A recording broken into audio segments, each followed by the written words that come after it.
When Sarah Nolan and her family moved from Alaska to Vermont, she had an idea of what she wanted. I always say I want to have a farming business that does not consume every aspect of my life. So that's what we're doing. We have 2 young children, and obviously they take a lot of work. My husband works full-time, I work part-time, so we just don't have the ability to dedicate 100% of our time to it. So we're just hoping that we could grow a moderate-sized business with a variety of animals.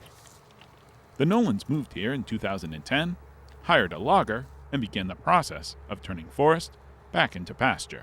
You could tell it had been logged before some of the big trees had been taken off, but it was pasture 25 years ago, and we have a lot of other woods on this place, and we really had the desire to bring some of it back into pasture. So I remember at the time looking at the trees and not really being able to envision what it was going to look like, just that all the trees were going to be gone.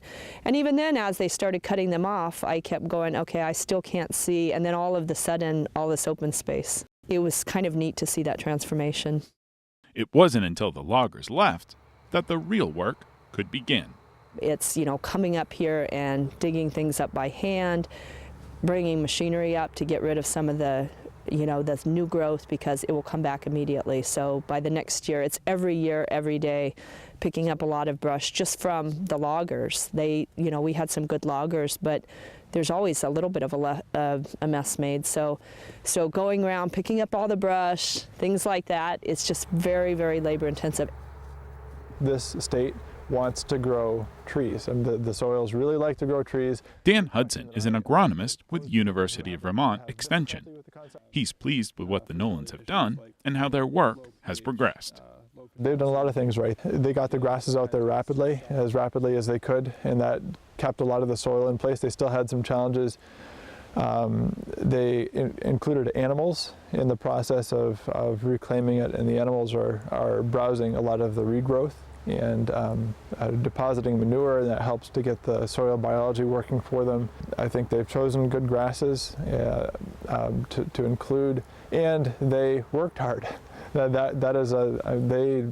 were not afraid to get out here and do a lot of manual labor.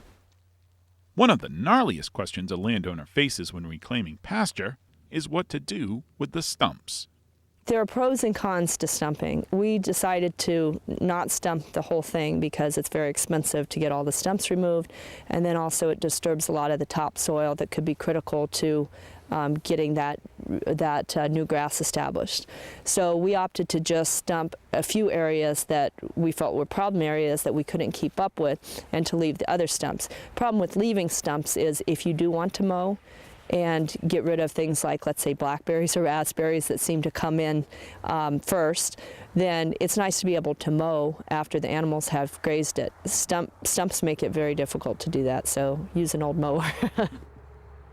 Logging the land, increasing soil fertility, and planting grass seed are the first steps to pasture recovery. What comes next is a whole other animal, or animals. I generally tell people, get some animals soon, but don't get too many, and get some exposure to the animals so you understand what you're dealing with. So if you can work with a neighbor that has the class of animals that you're interested in having, you can learn from them, you can manage them, you can use them to address nutrient issues on your pasture. It's a win-win for everybody if you're understanding as you go into it that it's going to be a lot of work. It's definitely looking better. UVM Extension has helped Nolan from the beginning. This new Vermonter says Extension's knowledge and expertise has helped her family feel right at home. I'm not a soil expert, so I can look at a soil sample and go, okay, it's nutrient deficient, but I don't know how to correct that.